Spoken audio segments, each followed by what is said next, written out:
And good evening. We begin top story tonight with President Biden yet again at the center of a search for classified documents. The FBI combing through the Biden vacation home in Delaware today, making this the third sweep of its kind. So let's take a look at those three other locations and what's been found so far. You may remember on November 2nd, Biden's lawyers found a small number of classified documents at the Penn Biden Center, a private office in D.C. he used after his terms as vice president. On Tuesday, we learned the FBI also searched that site at some point in mid-November, but found no documents. In all, roughly about 10 classified documents have been recovered from this site. At the president's home in Wilmington, Delaware, a different story. Lawyers searching for documents on 3 separate occasions. The FBI then conducting their own search on January 20th. In all, there, at least 11 pages of classified documents have been found, though neither the White House nor the DOJ has released a concrete number. And today, at the president's home in Rehoboth Beach, Delaware, the FBI executing a third search with Biden's full cooperation. This time, though, 0 documents recovered, but this latest search just leading to more questions, which a spokesperson for the White House counsel's office dodged today. Questions like how many documents in total have been found? And has the FBI conducted other searches that the public doesn't know about? We didn't get any concrete answers on that. And you may remember this image, right, of classified documents seized from former President Trump's Mar-a-Lago estate. Tonight, some are questioning why haven't we seen a similar visual of the classified documents found in Biden's possession or any visuals at all. Peter Alexander tonight pressing for answers at the White House. FBI agents today spending nearly 4 hours combing through President Biden's Delaware beach home, their latest search for mishandled classified documents. The president's lawyer later saying no documents with classified markings were found, that the search was done with the president's full support and cooperation, and that the agents took some materials and handwritten notes for review. It comes after the revelation the FBI searched Mr. Biden's former private office back in November, 2 senior law enforcement sources tell NBC News. But the White House did not share that with the public. The president today ignoring shouted questions. Mr. President, are you confident today was the final search for classified documents? Tonight, President Biden's aides argue, unlike former President Trump, they handed back all classified documents immediately. But the White House won't say why they did not tell the public about the FBI's November search and whether others have not been revealed. Has the FBI conducted any searches of any other locations associated with the president that you or the White House is aware of? Look, I think we're providing information as this goes on and answering questions about the search activities as they've been happening. There have now been 3 known FBI searches at locations connected to the president. His former office, where Biden lawyers first discovered classified documents. His Wilmington home, where the FBI found more classified material after Biden lawyers made their own discovery. And today's search at the Rehoboth Beach House. Republicans are blasting a lack of transparency. Someone leaked this out. We would never have heard it from this White House. They would have covered it up forever. The special counsel investigation looming over the White House comes as the president met with House Speaker Kevin McCarthy with a showdown building over raising the debt limit. The White House is demanding McCarthy unveil a budget proposal. Republicans are calling for spending cuts. We both laid out some of our vision of where we'd want to get to, and I believe after laying both of out, I can see where we can find common ground. Peter Alexander joins us tonight from the White House. Peter, I saw you there trying to get answers from that White House counsel. And I know tonight we have some new reporting here at NBC News about the general counsel for the National Archives testifying to the House Oversight Committee that the archives had drafted a press release on the Biden documents after the initial story broke in January, but then something happened. Explain. Yeah, so let's walk you through this. So the general counsel, the top lawyer for the National Archive, did tell the Republican-led House Oversight Committee during what was a closed-door transcribed interview that the department was instructed not to send out a press release regarding the archive's role in the discovery of those classified documents at Mr. Biden's former private office. That's according to 3 sources directly familiar with the general counsel's testimony. This release was drafted shortly after the first media reports, Tom, last month. The documents were found at the Penn Biden Center and long after this case had been referred to the Justice Department. Remember, those documents at the Penn Biden Center were found in early November. The archive's top lawyer did not say who prevented him from issuing a release, instead referring to Justice Department parameters about what he could say about the investigation. Tom? Peter Alexander for us. Peter, thank you. The Biden administration struggling to contain the fallout of the president's handling of classified materials. Meanwhile, former President Trump pushing ahead with his next bid for the White House as a special counsel also investigates the discovery of classified documents at his Florida home. So what shadow will this cast on 2024? Plus, some news tonight on Florida Governor Ron DeSantis. Here to talk about all of this, senior Puck News political correspondent Tara Palmieri, former Republican congressman and NBC News political analyst Carlos Curbelo, and former Biden campaign senior advisor Alencia Johnson. She's now the chief impact officer at 1063 West Broad, a social impact agency. Alencia, I want to start with you tonight. Biden hasn't announced a 2024 run just yet, but the optics of this keep getting worse. How can he convince the American people to trust or re-elect him if the White House doesn't confront this head on? Well, I actually do think the White House is talking about these documents and what they are doing and what they should be doing, and what a lot of news outlets are doing as well, is showing the contrast in President Biden's handling of, and his lawyers' handling of these classified documents, as well as President Trump's. And you see that they are trying to talk about the transparency, the compliance with the Department of Justice, talking about the fact that they are not above actually cooperating with the government on this. Whereas you have in contrast someone like President Trump, who literally was issued a subpoena and was alerted about these documents, and it took him almost a year for even to have some sort of response, and that was through the search at Mar-a-Lago. And so I think you're going to continue to see this contrast going into 2024. Alencia, I appreciate the answer, but I find that Democrats, especially in the last few weeks, every single time you ask Democrats about this, they want to point to former President Trump. And you're completely right. They are two separate cases. And what the former president did right now, from what we know, is very different from what's going on with President Biden. But President Biden ran on transparency, right? I keep saying this every time we have these segments. He ran on transparency, and they may be complying with the Department of Justice, but they are not being transparent with the American people. The White House counsel was outside the White House today speaking with the White House press corps, and he couldn't answer simple questions like, are there more documents? Are there other residents being searched? He just kept talking around in circles. And I'm just wondering why the White House can't get in front of this.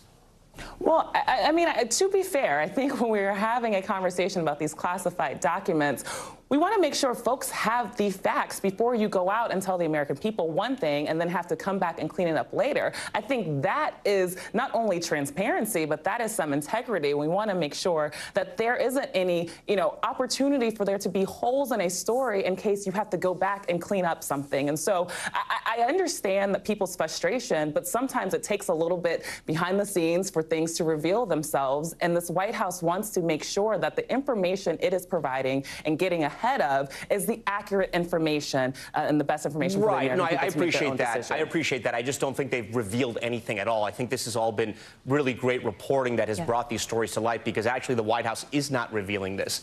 Tara, the situation is getting worse, not better for Biden. But here's the strange part. Even if they find nothing in these classified documents, right? These could be classified documents that maybe shouldn't be classified or over-classified, if you will. They may have nothing to do with national security. It just looks bad. Right. It's absolutely. The thinking is that to get ahead of a story like this, you just put it all out there. I don't understand why the White House counsel couldn't say weeks ago, and we're going to have the FBI search all of the properties, and this is how many documents we have. This is what we found. There needs to be more transparency. And then when they say there are no more documents, that's what Karine Jean-Pierre said, this press secretary, a day later, oh, we found more. Why are they not just giving the information out? The obscuring it is making it seem like there is a fire where there's smoke. I mean, as a journalist, I know there's a lot of frustration over the lack of information. They say we're trying to comply with the Justice Department, but at the end of the day, I mean, the president really can't be indicted, and this is a political issue for him. Yeah, you wonder what the optics. He needs to get ahead of it. He needs to be open. Yeah, no, Tara, I agree with you. I think it's a political issue. Right. I think it's a political issue more than a legal issue. So, I think they need to get out there and be open with the people. You almost wonder why the president didn't come onto the cameras and say, I want the FBI to search my beach house. I want them to search the garage where I keep the Corvette, just to kind of get in front of this. Carlos, though, I do want to ask you, you served in Congress. They keep deferring to the DOJ. And is that essentially true? Can they really not talk about this at all? Or is it they can't, or is it that they won't? Look, Tom, the bottom line is they don't want to talk about this. And the irony is that these twin scandals, because even though there are differences, and that's clear, these are twin scandals that are diminishing and weakening both Joe Biden and Donald Trump at the same time. And this is going to provide an opening to other Republicans and other Democrats who want to carry the banners for their respective parties in 2024. Because at the end of the day, as Tara says, regardless of what happens legally, politically, this looks terrible. It makes the American people lose trust and confidence in both these leaders. And particularly for the Biden administration, I think it's embarrassing because they were so forceful about rightly criticizing former President Trump for this scandal, for his unwillingness to turn over these documents. But the way they have handled this, it's been really messy, it's been embarrassing, and it's just continues to erode the trust and confidence that the American people have in the White House. This segues into my next question with Tara. I want to switch over to the GOP to the 2024 side. I know you have some new reporting tonight on who's advising former President Trump and the issues the former president is having with fundraising. Right. So President Trump's team is very small, and probably because of the fact that he hasn't been raising money the way that he usually does. I mean, he's almost taking in at least half of what he has in the past in 2020, actually even less than half of what he made in the past. And it's probably because he announced so early, right after the 2022 election, which was not a favorable one for him. He's out on the campaign trail, and he doesn't have much money to show. I think it was about $5 million that his fundraising vehicle Save America made, and they ended up actually spending more money in fundraising on lists and emails and texts than they made. So he's not starting out on a strong footing. A lot of candidates spend a lot of time thinking about the right time to announce because you want to show that you have money behind you.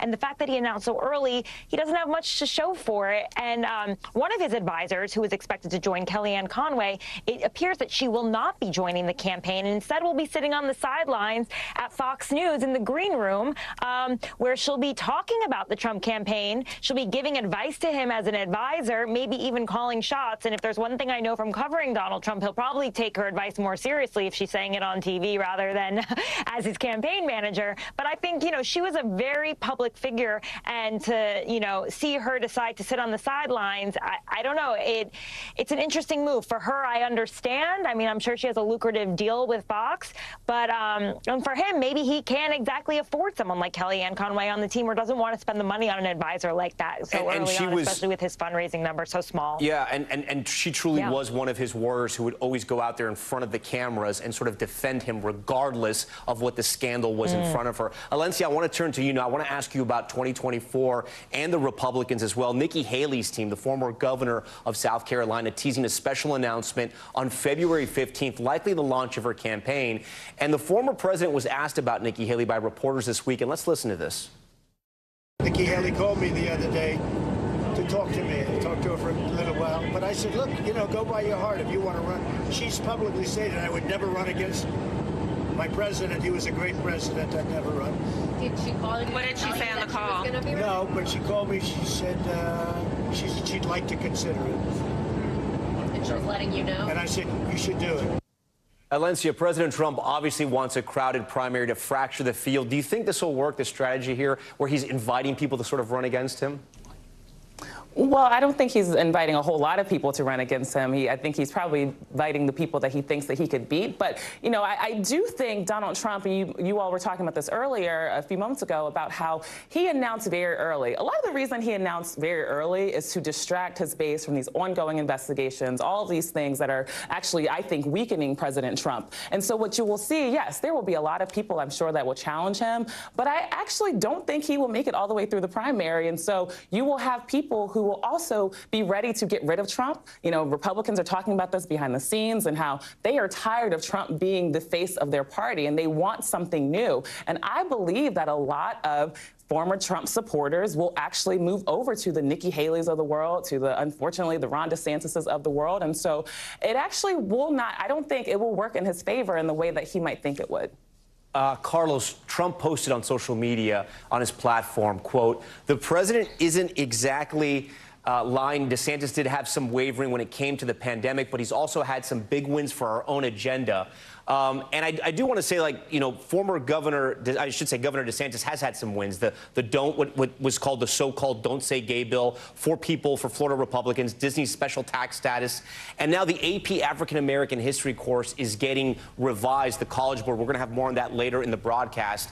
But they essentially, I don't know if the word is cave, but they definitely changed the curriculum with some of the problems that Governor DeSantis had. How much of this is a win for primary voters?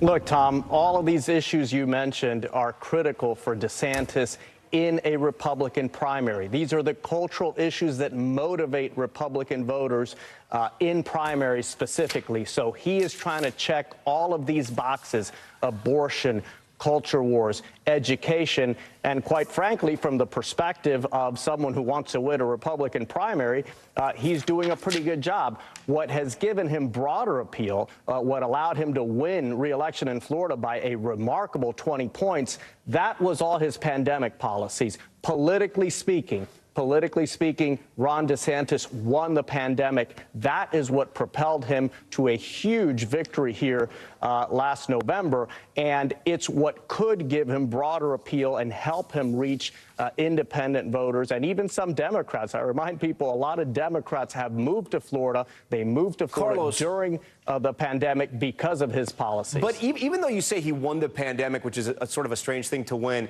and I don't know if that's exactly what you said, but it sounded like that. Didn't he flip-flop, though? Doesn't former President Trump have some facts on his side? Didn't he sort of flip-flop at the beginning of the pandemic on some of the things he's sort of running on now?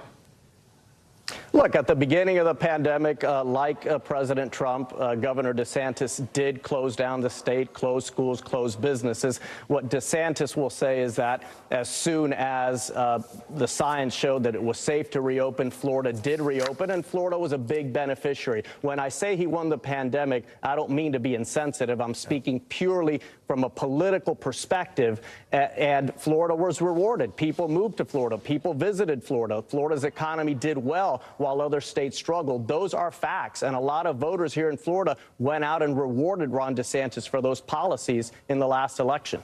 Carlos Curbelo, Alencia, and Tara Palmieri, thank you so much for joining Top Story tonight. We appreciate it. Staying in Washington, and embattled Congressman George Santos, who is now reportedly being investigated by the FBI. It surrounds a claim that Santos stole $3,000 that was raised to pay for a surgery for a Navy veteran's dying dog. You may remember the story here on Top Story. The veteran, Richard Osthoff, says he is speaking to the FBI and handing over everything he has, including text messages with Santos. The FBI tonight has declined to comment. Okay, and we are also following breaking news out of our nation's capital. A man shooting people at random near a bus stop and inside a metro station during the morning commute. A transit employee killed and several others hospitalized. Passengers, though, eventually tackling the gunman to stop the rampage. Julie Sirkin is in D.C. with the late details. Central, emergency. Near the end of the morning commute on the D.C. Metro, terrifying moments. There's a man on the train, has a gun. I have customers on the train right now panicking. A gunman opened fire today on passengers and employees inside the Potomac Avenue station, fatally shooting a Metro Transit employee who tried to stop the rampage. His heroism has to be recognized here today. But the chaos started above ground. Police say the suspect followed an individual off the bus before shooting them in the legs in a busy intersection. A potential witness said she saw the person on the roadway shoot somebody.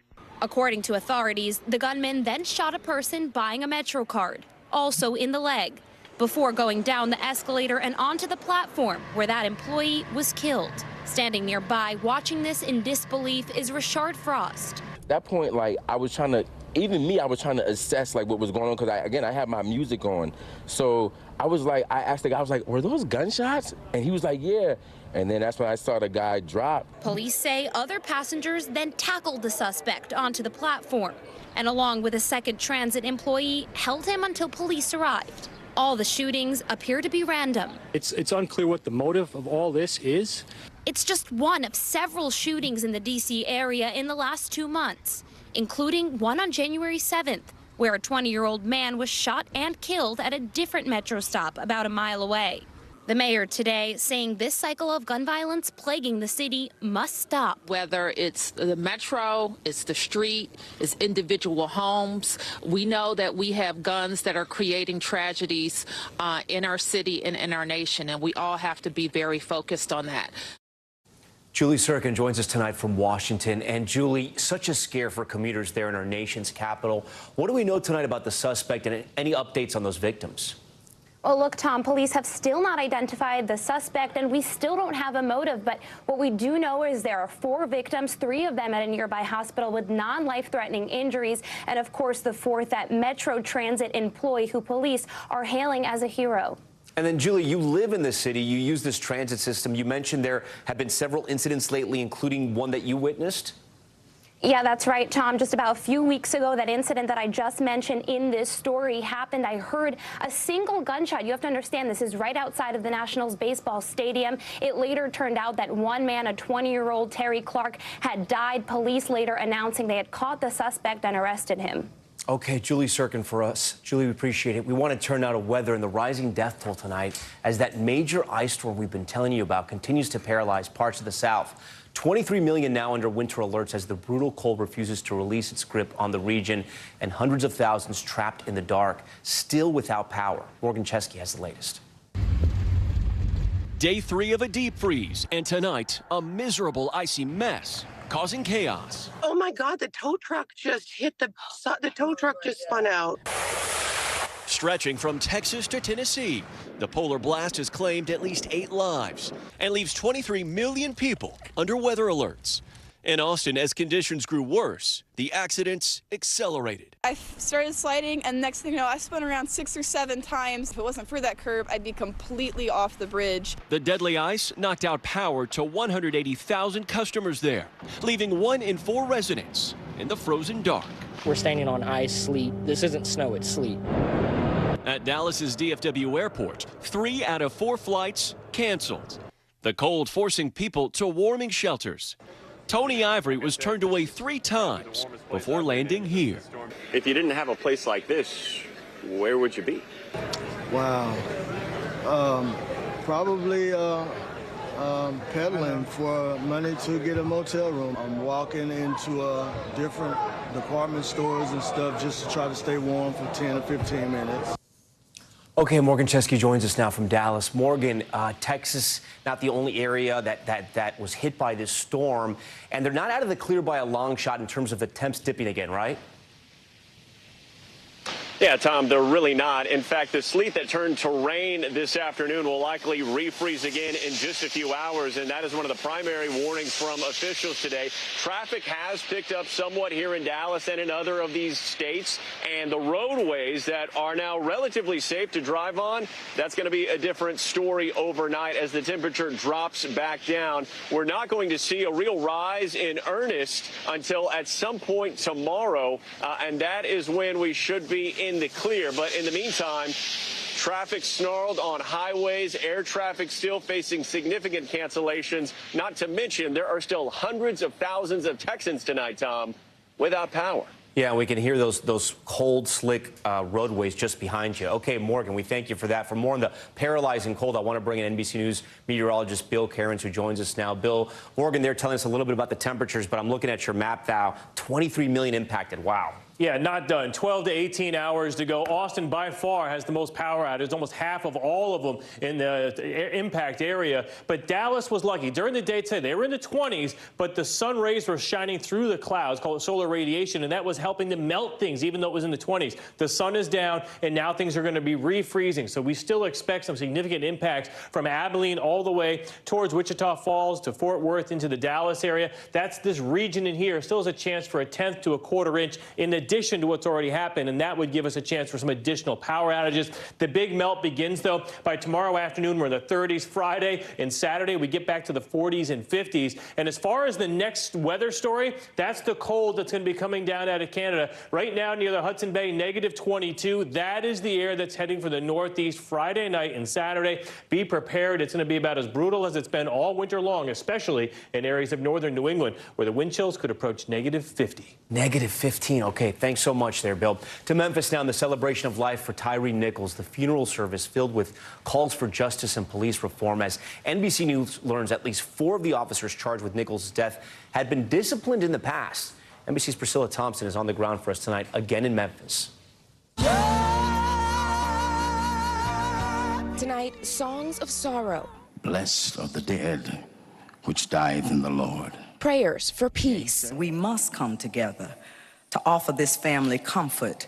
As the family of Tyre Nichols celebrated his 29 years of life. Tyre was a beautiful person, and for this to happen to him is just unimaginable. The only thing that's keeping me going is the fact that I really truly believe my son was sent here on an assignment from God. Thousands remembering the life of Nichols, a dad who loved to skateboard and photograph the sunset. It makes me feel sad that that happened to him. He did not deserve what happened to him. I'm like 100% trying to support this family today. Among the mourners, the families of Breonna Taylor and George Floyd, and Vice President Kamala Harris. We demand that Congress pass the George Floyd Justice and Policing Act. Joe Biden will sign it.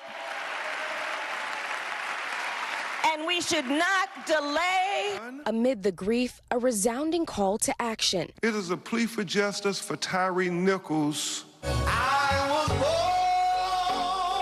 The funeral taking place as new details emerge about the former Memphis police officers now charged with beating Nichols to death. Lawyers for 2 of the men charged say they will plead not guilty. Personnel records first obtained by NBC News affiliate WMC show 4 of the officers had been disciplined in the past. 2 of them, Desmond Mills Jr. and Demetrius Haley, for failing to file proper reports after using physical force during an arrest. Meanwhile, an unofficial copy of the initial police report filed after Nichols' encounter with the officers reveals discrepancies between what police say happened on the night of January 7th and what the video shows. The Shelby County District Attorney's Office says they are reviewing the official report that they say matches the account of the unofficial copy we received. That account says Nichols started to fight detectives when he was pulled over. But the video shows an officer yanking Nichols out of the driver's seat and slamming him to the ground. Hey, you guys are really doing a lot right now. Bro, lay down. I'm just trying to go home. The report also said Nichols grabbed for an officer's gun, but that was never seen on video. Officers heard talking about that on body camera after the incident. Then he was going for a gun too, so I'm like, he grabbed my gun. The DA's office confirming the account he has seen does not mention officers kicking, punching, or slapping Nichols, but does say officers pepper sprayed, tased, and struck him with a baton several times. But for today, the family focused not only on their loss, but on Tyre's life. I'll never forget my brother. I'll never forget my Gemini twin. I love you, and just save a spot for me, bro. Okay, Priscilla Thompson joins us live from Memphis tonight. Priscilla, you were there at the funeral today. Take us inside that room. What was it like in there? Well, Tom, you saw it was a very emotional day for the family of Tyre Nichols. His mom at one point breaking down in tears as she described her son as a beautiful soul and said that she felt like he was here on assignment. And one of the things that we heard in that room was people shouting back to the family, affirming them and saying that they were going to be there to support them. And that was something that I heard from everyone who walked into this church today who had seen that horrific video and said that they were here to support this family, which is one of the things they'll need most moving forward. And they're going through this emotional time right now, and they still have so much left ahead in their schedules as far as the family is concerned, correct? Yeah, that's right. At the same time, even amid this grief, we're hearing them continue to call for justice. And in fact, next week, they are going to be heading to Washington, D.C. to attend President Biden's State of the Union address. And one of the topics that is almost certain to come up, police reform. Tom? Okay, Priscilla Thompson for us tonight. And Priscilla showed us so many of those powerful moments from that funeral. We're going to have much more of them later in the broadcast tonight. Still ahead, though, the investigation into an infant death in New York City, a 4-month-old dying in a New York City hospital while nurses were on strike. The investigation now underway. And an update on Ron DeSantis and his fight to block an AP African American Studies class we told you about earlier. The surprise move made by the College Board today. Is this a victory for the Florida governor? Stay with us.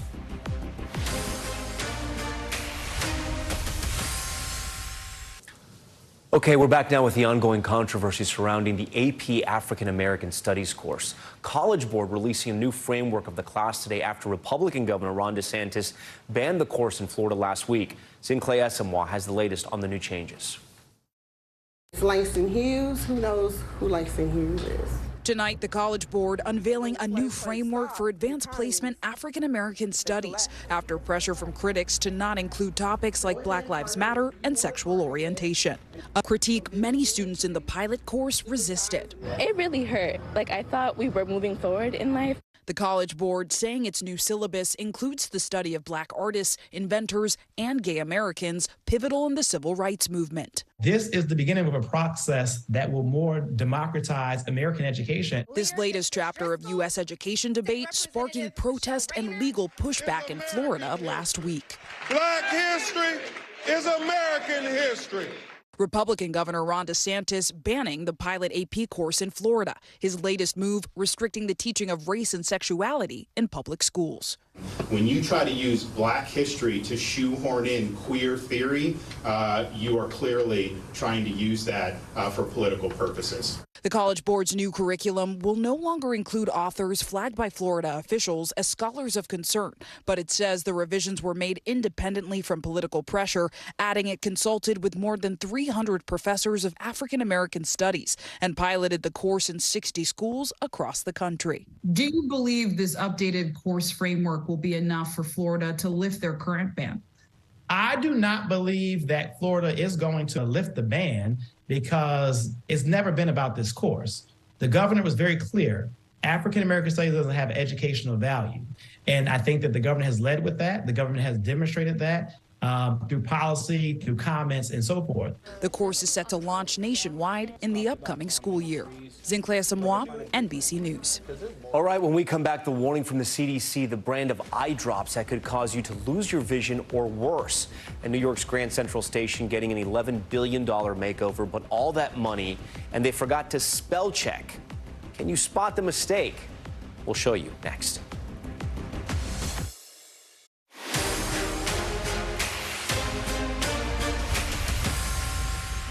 Okay, we're back now with Top Stories Newsfeed, and we begin with the Philadelphia Eagles player indicted on rape and kidnapping charges less than 2 weeks before the Super Bowl. The offensive lineman was indicted by a grand jury in Ohio. He's accused of holding a victim against her will and raping her in 2019. The alleged crime was immediately reported. The NFL says Sills is not allowed to practice or travel with the team at this time. The Federal Reserve raised interest rates another 1/4 percentage point. The move marked the 8th increase since March of 2022. The Fed is hoping to bring down inflation. Despite recent signs of slowing inflation, it's still running near its highest level since the early 1980s. And the CDC has issued a warning on eye drops possibly linked to a deadly bacterial infection. 1 person has died and 3 people have reported permanent vision loss after using Ezicare artificial tears. The preservative-free drops are sold over the counter in stores like Walmart and online at Amazon. So far, the CDC has identified 50 people in 11 states with the antibiotic-resistant infection. Patients are advised to stop using the drops as the CDC investigates. Okay, the MTA admitted to a major spelling mistake at a new $11 billion wing at New York City's Grand Central Terminal. Take a look at this Georgia O'Keeffe stone etching. Can you spot the mistake? Well, the MTA is now recognizing they forgot to add another F to the acclaimed painter's last name. The etching is in the new Madison terminal that opened up last week. The MTA says the issue is being fixed. Okay, now to the investigation into the death of a 4-month-old baby at a New York City hospital. The child's death happening during a 3-day nurses' strike there, but the hospital claims the fill-in nurses were properly trained that were there. NBC New York's Melissa Russo has this report. As nurses picketed outside Mount Sinai on day 3 of the strike, Noah Morton's parents were inside at their baby's bedside. Noah had spent his entire 4-month-long life here in the neonatal ICU, but his parents say they had no indication that day would be Noah's last. It seemed so sudden, his father told the I-Team, describing the awful news later that night. Noah's heart had stopped. I was surprised, his mother said. I thought he was getting better. Now, 3 weeks later, another surprise. News reports that the hospital is reviewing their son's care to see if any mistakes were made. A hospital spokesman says this type of review is conducted in many NICU deaths, but not all of them. Noah's mother said, if they know his care was impacted by the strike, we would like to know. A hospital spokesman says Noah was a tragically sick baby. His parents say he was doing well, or at least stable, while awaiting surgery to repair a hole in his heart. But one hospital insider familiar with Noah's care says there were other strike-related factors that they believe contributed to his death, like replacement nurses without NICU experience and failure to pick up subtle signs that Noah's condition was deteriorating. Before the strike, Sinai management had warned it could impact their fragile NICU babies, some of whom they transferred out to other hospitals to lower the workload. As the 3-day labor action unfolded, social media posts shared by striking staff and staff inside the hospital spoke of near misses and replacement nurses caught in stressful and chaotic situations in several departments, even as hospital administrators touted operations stabilizing. A 2010 report on patient outcomes during previous New York nurses' strikes found a 19% increase in hospital mortality. There's a little bit of research, and it suggests that when hospitals stay open, when the nurses are on strike, the replacement workers, whether they're agency nurses or management that's not used to being at the bedside that's stepping into that role, the quality of care goes down. A Mount Sinai spokesman insists there is no reason to believe that the strike impacted Noah's care. He says throughout the strike, they had one trained NICU nurse for each NICU baby, including for Noah. The Morton family tells us they're anxiously awaiting more information on their son's care. Meanwhile, they also say they're struggling to afford to bury their son, and they've started a GoFundMe page to raise money for his funeral. Tom, back to you. Also incredibly sad. Okay, Melissa Russo, thank you for that. We turn now to the Americas tonight. We bring you an update on a story we first showed you back in December. 2 Afghan brothers who fought alongside Americans during the War on Terror have finally been reunited on U.S. soil. One was able to come to the U.S., but when the Taliban took over, the other had to fight his way going from Pakistan to Brazil to the U.S. southern border. Julia Ainsley tonight on the Afghan ally left behind. Today, a wrong has been made right, and I would like to thank those that have worked tirelessly to secure justice for my brother. A reunion of 2 brothers months in the making. One day, being able to live an American dream. Thank you so much. Thank you, everyone. Thank you.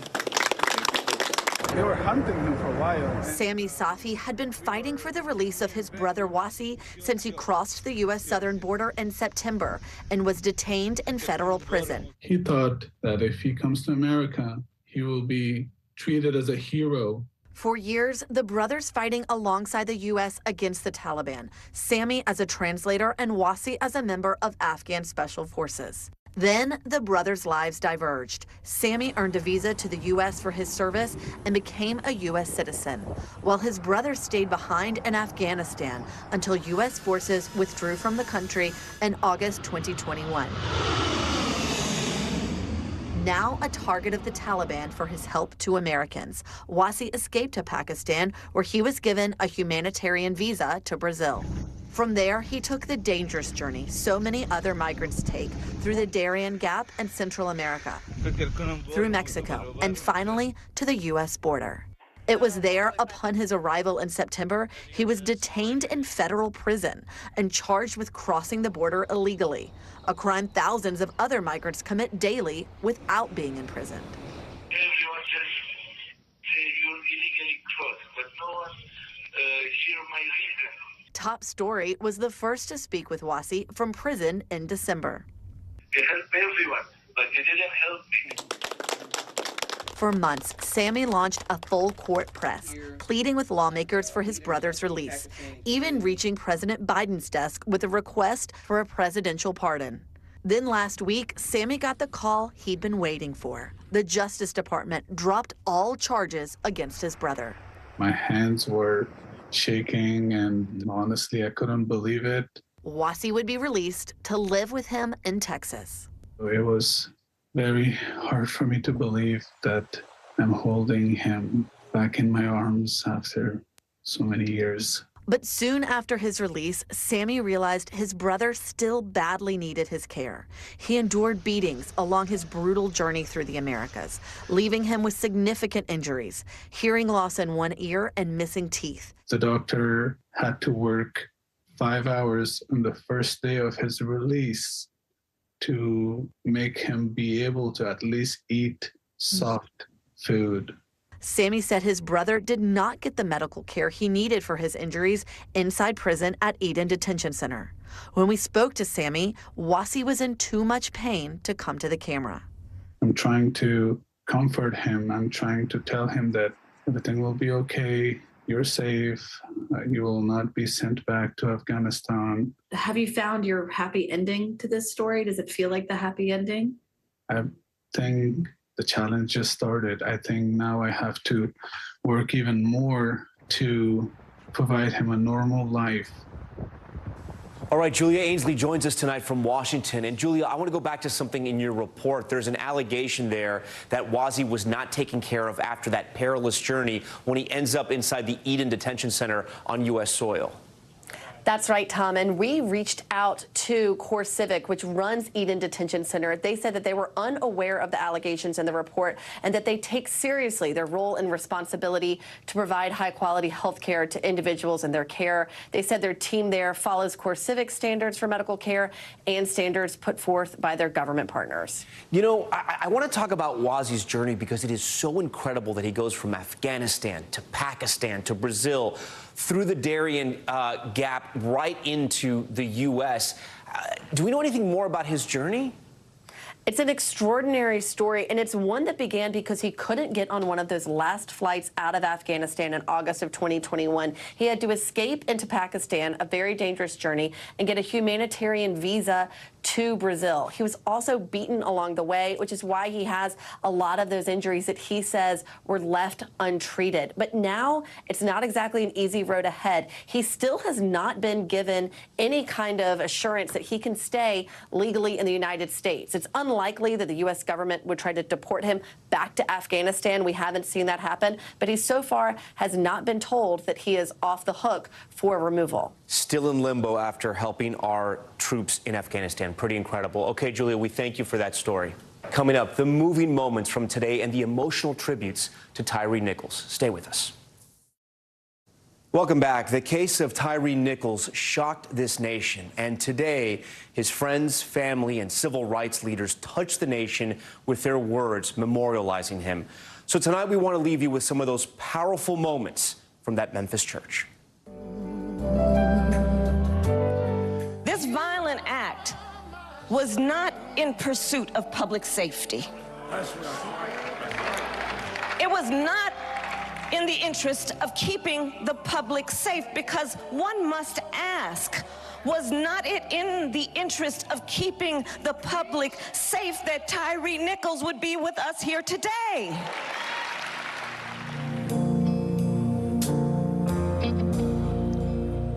How do you have the same department that can keep crime down on one side of town without beating folk to death, but you can't do it on the other side of town unless you feel that you can get away with it there?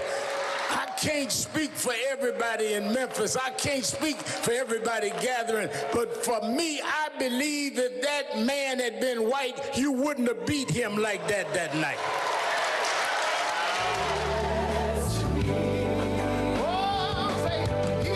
I see the world showing him love and fighting for his justice.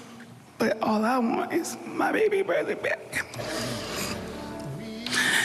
And even in his demise, he was still polite. He asked him to please stop. Strength like no other. Let's never let them forget Memphis, because his legacy will be one of equal justice. It will be the blueprint going forward. 20 days, we're gonna start counting. We can count to 20, and every time you kill one of us on video, we're gonna say the legacy of Tyre Nichols is that we have equal justice swiftly, swiftly, swiftly.